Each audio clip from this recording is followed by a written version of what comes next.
Thank you for that summary, Toolmaker, Leader continued. Now let us consider the time and effort required. Farmer, could you say how much additional time and effort would be involved in digging up these tubers? Of course, you'll have to consider that you may no longer have the use of the best tools for digging these tubers out of the ground. The subject of wear on the tools has been growing of late, and sooner or later we are no longer have to rely on the old tools. We're going to have to work on some new ones, with or without these tools.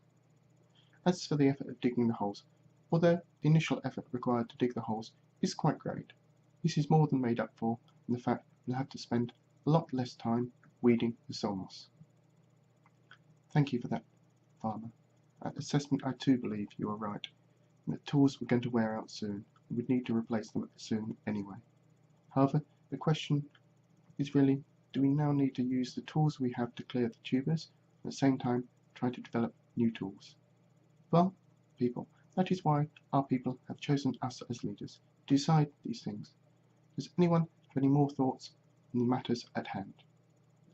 With the leader's concluding statement, there was a lot more talk and debate. It was focused on some of the smaller details, such as which tools would last longest, how many tubers might there be in the fields.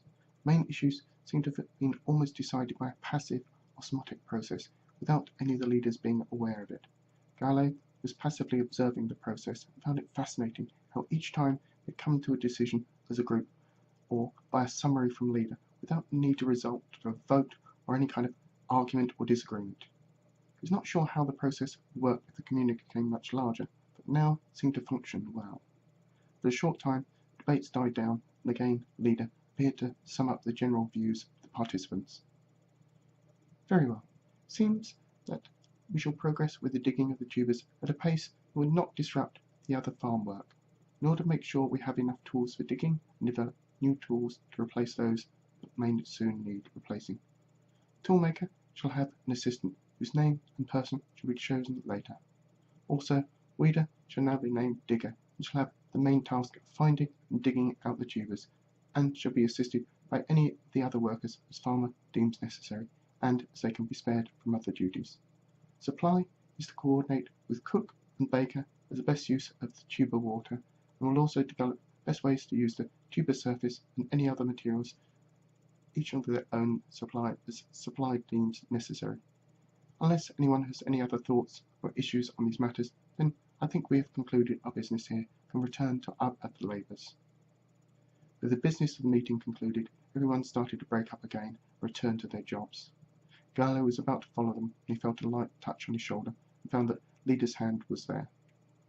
If you will, I will speak with you, Gallo chosen. Leader started to speak, but without the normal clarity or clearness in voice. I would like to thank you for your efforts in helping the Forsaken recently. I would like to discuss some related issues with you, if that is all right with yourself. Certainly, I'll be happy to talk to you about anything about helping the Forsaken. Anything I can do to help you, if it's within my ability, I will do so.